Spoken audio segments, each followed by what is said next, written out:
Hola chicos, hola chicas, bienvenidos un día más al aula virtual. Vamos a hablar hoy sobre la Celestina. La Celestina, como sabéis, es una obra publicada en 1499 por primera vez, anónima, aunque en 1402 se volvió aunque en 1500, un año después, se volvió a publicar añadiendo a esos 16 actos iniciales por los que se componía, con los que se componía la obra. Estaba añadido un primer acto, un acto primero, que decía el autor, que ya firmaba él, Fernando de Rojas, que él había encontrado ese primer acto y que él había continuado la historia.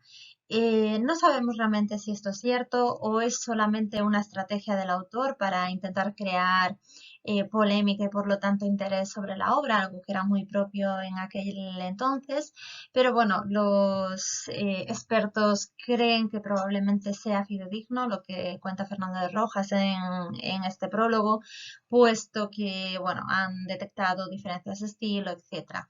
Posteriormente sabemos que se publicará posteriormente en 1402 otra vez esta obra, a la que se le añadirán modificaciones, actos nuevos, 5 actos en concreto nuevos, y un prólogo del autor en el cual justifica pues todos esos cambios que ha habido. En las distintas ediciones vemos que ha habido una serie de cambios también en el título. Inicialmente la obra se publicó como Comedia de Calisto y Melibea y en esta última versión de 1502 se publica como Tragicomedia de Calisto y Melibea. En cuanto a Fernando de Rojas, sabemos que nació en Puebla de Montalbán, en Toledo, hacia 1475. No se sabe exactamente el año, pero creemos que es hacia ese año. Estudió en la Universidad de Salamanca, fue un provenía de una familia de judíos conversos, igual que su mujer, con la que se casará posteriormente. En 1517 se estableció en Talavera de la Reina, en Toledo, donde estuvo como alcalde mayor durante un breve tiempo y murió en la primavera de 1541. De interés comentaros que en su vida él sufrió, bueno, sabéis que es un momento en el que en 1492 concretamente se expulsa a los judíos de España, por lo tanto es un periodo en el cual ya no conviven pacíficamente cristianos, musulmanes y judíos, sino que hay muchas tensiones sociales y están muy perseguidos, muy vigilados, digamos, los judíos conversos, aparte de socialmente por la Inquisición, por el órgano de la Inquisición.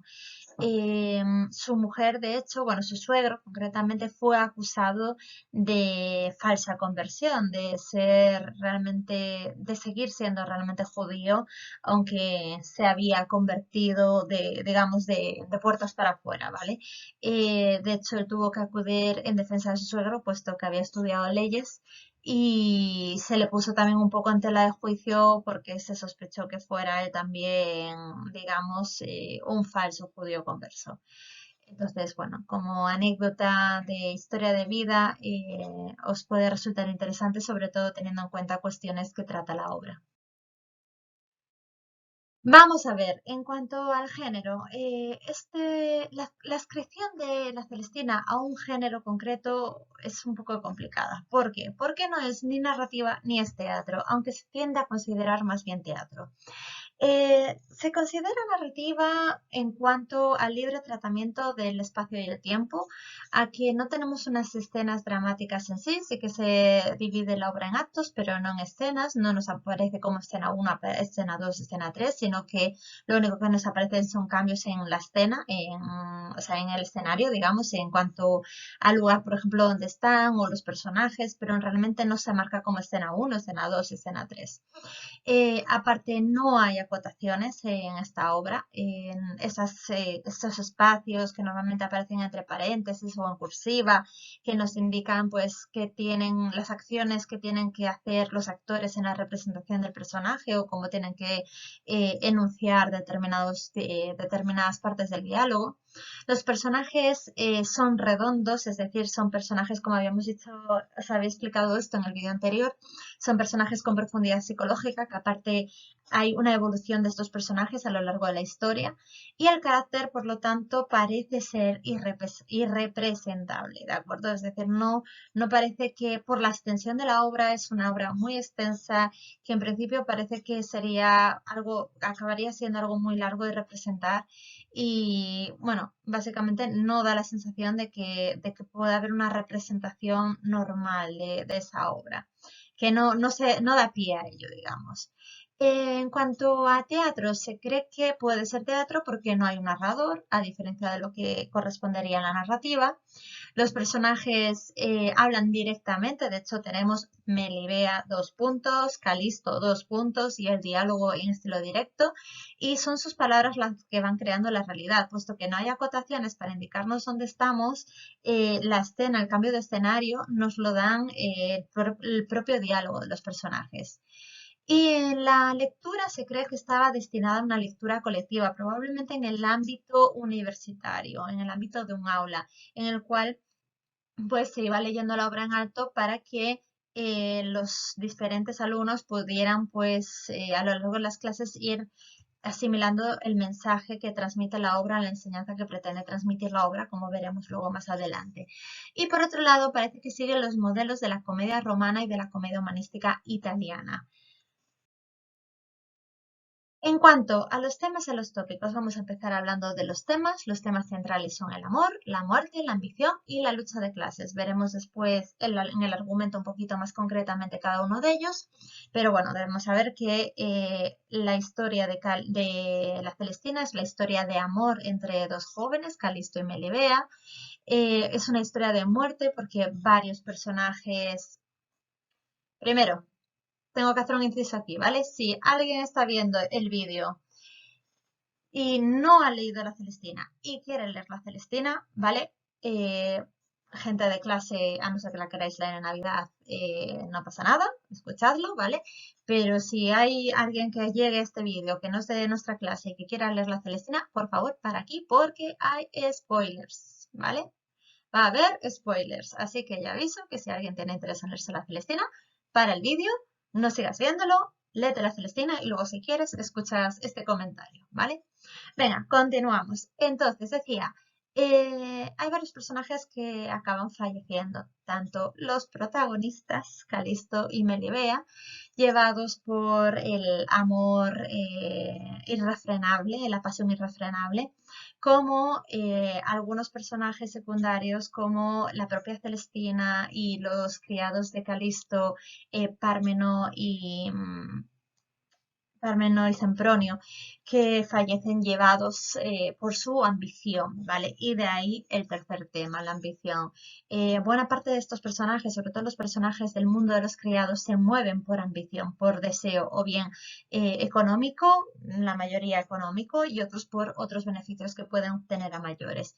Y por último, la lucha de clases. Aquí ya no se ve como en las obras anteriores, criados o sirvientes de los nobles que eran confidentes puramente de los nobles, que tenían casi una relación de amistad con los nobles, como podría haber ocurrido en otros tiempos, sino que aquí hay una falsa amistad realmente entre criados y nobles. En realidad, muchos de ellos, bueno, algunos de ellos son criados desleales que en realidad solamente quieren buscar su propio beneficio, su propio medro económico y social, por lo tanto, su propio crecimiento económico y social. Y de ahí la lucha de clases. Realmente no se respetan, no se quieren en muchos casos, otros sí, pero ya no hay esa felicidad del hecho de pertenecer a una clase que Dios te ha dado y que por tanto es tu destino y que debes servir a tu amo, ¿vale? Felicidad entre comillas. En cuanto a los tópicos, vemos 4 tópicos principales: el amor post-mortem, el carpe diem, el venatus amoris y el vita flumen. El amor post-mortem, el amor más allá de la muerte, ya lo dice la palabra, ¿vale? Es decir, el amor en la eternidad, no solamente en esta vida. El carpe diem, el disfrutar el momento, se ve en el disfrute amoroso. Esto no ocurría antes, ya lo hablamos en el vídeo anterior, que en la Edad Media veía tan representado este tópico, porque es más propio del Renacimiento, porque se veía el mundo más como un valle de lágrimas, un lugar en el que teníamos que pasar por suplicios, por calamidades, y de hecho la muerte se veía como algo deseable. En este nuevo periodo que empieza, estas nuevas ideas de corte italiano, renacentistas que provienen de Italia en este siglo, nos vienen trayendo unas ideas de, no, la vida es algo que hay que disfrutar, que hay que vivir en el día a día, hay que disfrutar de todo lo que nos ofrece la vida, entre otras cosas el amor, incluso el amor físico, algo que antes no se pasaba por la cabeza de nadie, de ningún escritor. Y bueno, y que por lo tanto la muerte es algo a lo que temer, algo terrible, algo que no es deseable. El Venatus Amoris, la caza de amor. Calisto insiste, insiste, insiste, insiste, va detrás de Melibea cual acosador hasta conseguir que llegara a ella. O sea, hasta llega a contratar a Celestina, una alcahueta, le paga por sus servicios para que haga una poción de amor, para que Melibea se enamore de él. Eh, en estos tiempos podría darnos un poco de miedo este tipo de chico, ¿vale? Por lo tanto, es por eso que hablamos de caza, como si fuera un animal, la muchacha, caza de amor, ¿vale? El vita flumen, la vida como un río, la vida entendida como que es un tránsito que nos va a llevar al mar, que es la muerte, ¿de acuerdo? Ahora vamos a hablar del argumento, aunque ya se ha avanzado algunas cosillas sobre él en las diapositivas anteriores. Os comento. Los personajes principales son Calisto y Melibea, como ya os he dicho. Calisto ve siempre a Melibea en la iglesia, se acaba enamorando, y entonces él va, la sigue, bueno, un día la encuentra en el jardín de ella, en el jardín del palacio de sus padres. Pero ella inicialmente lo rechaza. Recordemos que además no hubiera sido una relación en principio permitida o vista con buenos ojos, puesto que Calisto provenía de una familia de viejos cristianos, es decir, que siempre habían pertenecido al cristianismo, mientras que Melibea era una nueva cristiana, es decir, pertenecía a una familia de judeoconversos. Además, pues la familia de Melibea era una familia bastante más adinerada que la de Calisto. Pero además hay otra diferencia y es que Calisto no iba con muy buenas intenciones, ¿de acuerdo? Le gustaba Melibea, estaba enamorado de Melibea, pero iba buscando más un amor físico, mientras que Melibea era una muchacha mucho más casta que veía el amor de una manera mucho más idealizada.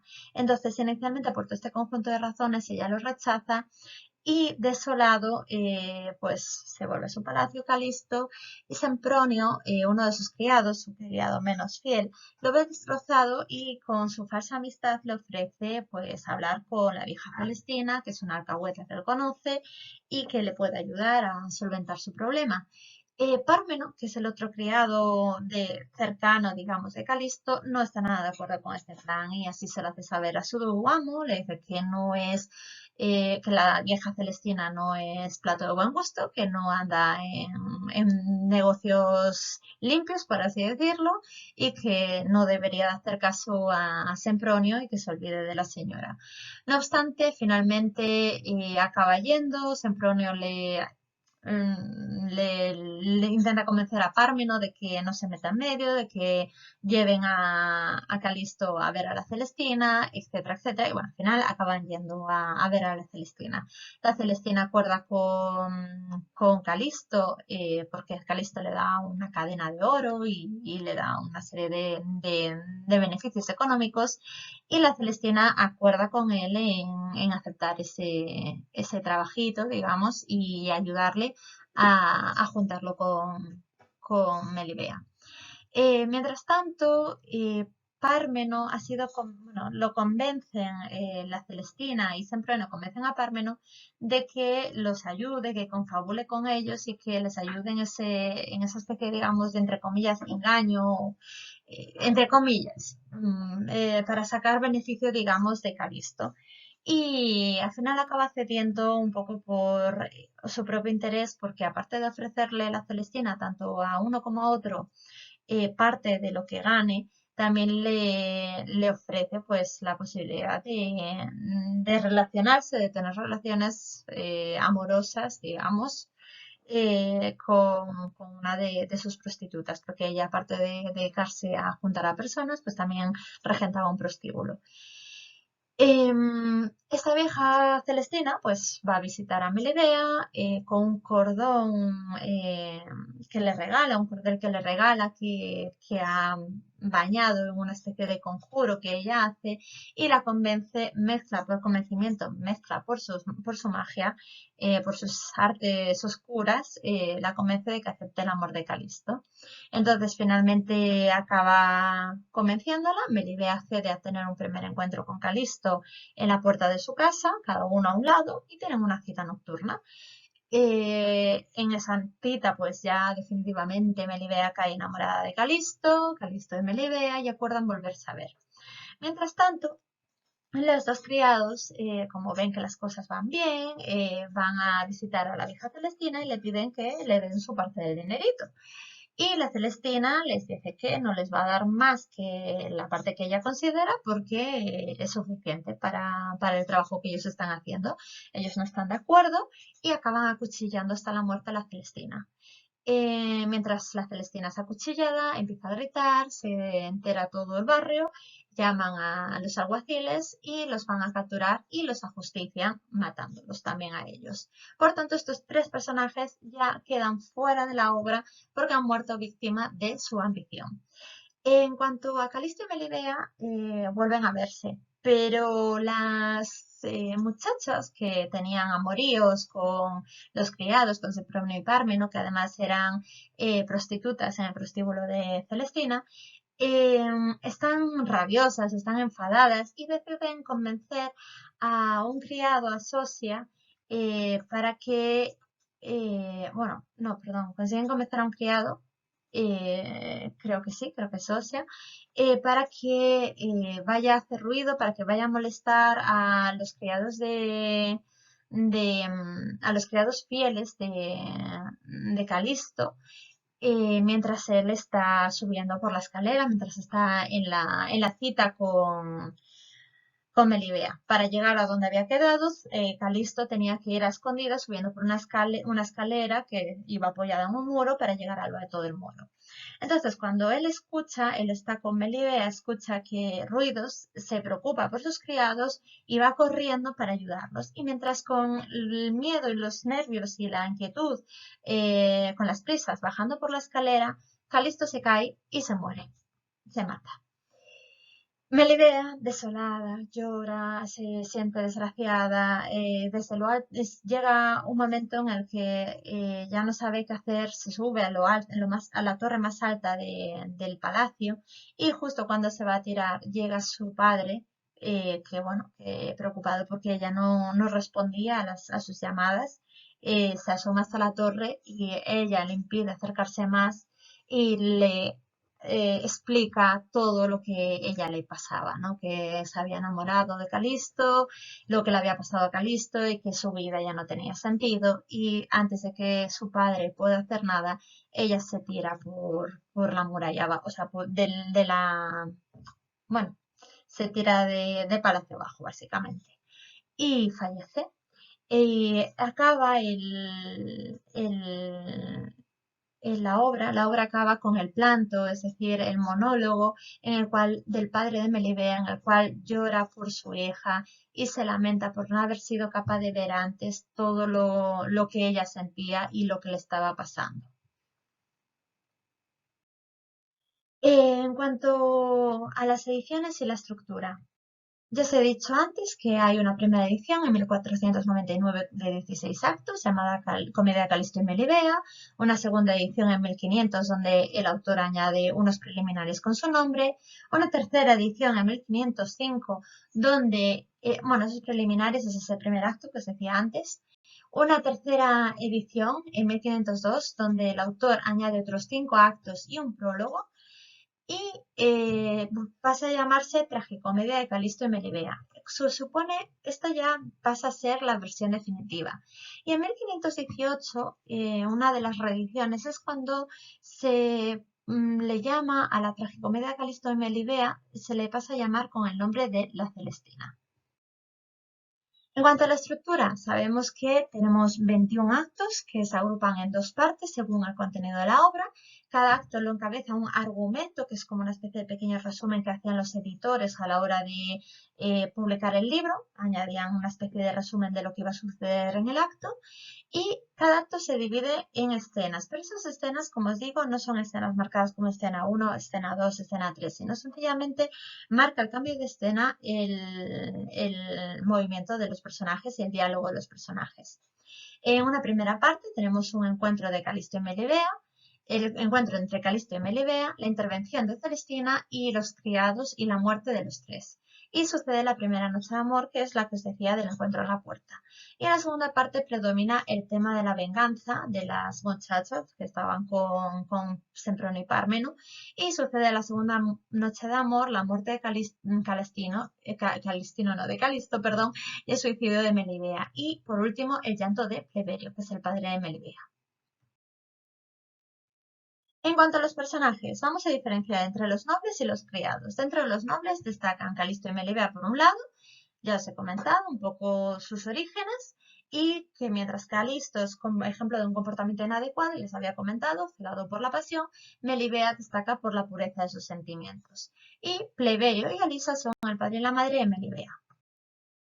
En cuanto a las clases populares, tenemos a Celestina, que es la alcahueta, también maga y hechicera, es la figura central en la que confluyen todos los personajes y por eso en 1518 esa edición recibió el nombre de este personaje, y cegada por la ambición, perdón, no por la pasión, muere a manos de Sempronio, ¿vale? De la ambición.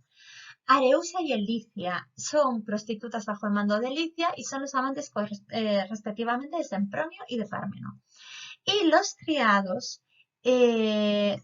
podemos dividirlos entre los fieles a Calisto, como son Sosia y Tristán, que son menos cercanos a él que Semprono y Pármeno, y los interesados en Prono y Pármeno, que morirán a manos de la justicia por asesinar a Celestina. Antes os dije Sosia, que era el criado que habían convencido a las muchachas para hacer ruido y molestar a Pármeno y que acudiera a ayudar a los criados, y me he equivocado, ¿vale? Sosia, por eso tenía la duda. Sosia es uno de los criados fieles a Calisto. De hecho, son esos criados contra los que están luchando, los criados a los que habían convencido Areusa y Elicia. En cuanto al tiempo y el espacio, el tiempo podemos diferenciar dos tipos de tiempo. El tiempo externo, que es el tiempo cronológico de la novela, que está ambientado en la Edad Media, y por otro lado el tiempo interno, que es el tiempo narrativo, que es lineal, es decir, los acontecimientos se producen sin saltos temporales, desde el planteamiento, nudo y desenlace. En cuanto al espacio, se desarrolla en un ambiente urbano, pero podemos diferenciar espacios internos y externos. Entre los externos tenemos la huerta, que es el jardín de Melibea, las calles, las plazas, y entre los internos pues destacamos el palacio de Calisto, el de Melibea, la casa de Celestina, la iglesia, etc. En cuanto al uso de la lengua en la Celestina, ya os había comentado en el vídeo anterior que destaca porque tenemos una mezcla de lengua culta y lengua popular. Normalmente la lengua culta la hablan los nobles y la lengua popular los sirvientes, excepto Celestina, que puede moverse entre la lengua culta y la lengua popular dependiendo de con quién hable. Es el único personaje en el cual confluyen los dos tipos de habla. Y los objetivos para los que se utiliza la obra son muy numerosos. Son informar, comunicar, relacionarse entre los distintos personajes, persuadir, en el caso, por ejemplo, de la Celestina o de Sempronio, convencer, engañar, dominar, ¿de acuerdo? Para todas aquellas cuestiones que se necesiten en la obra. En cuanto a las fuentes de la Celestina, una de las fuentes más obvias es el libro de Buen Amor. Yo os había hablado que en este libro de Juan Ruiz de Arcipreste de Hita teníamos a la Trotaconventos, que era la alcahueta que iba buscándole amantes al arcipreste entre los distintos conventos de su entorno. Y por lo tanto en ella se basa el personaje de la Celestina. Y también encontramos algunos personajes parecidos en las comedias de tipo las comedias latinas. Y en cuanto a la influencia que tiene la Celestina posteriormente, tendrá múltiples influencias, empezando por el hecho de que no teníamos la palabra Celestina como persona, como alcahueta, como persona que unía a los amantes. Eso se empezó a utilizar a raíz de la publicación de esta obra. Antes se utilizaba pues alcahueta. Pero aparte de eso, también tenemos una amplia influencia sobre la literatura posterior, como por ejemplo habrá continuaciones como la segunda Celestina de Feliciano de Silva.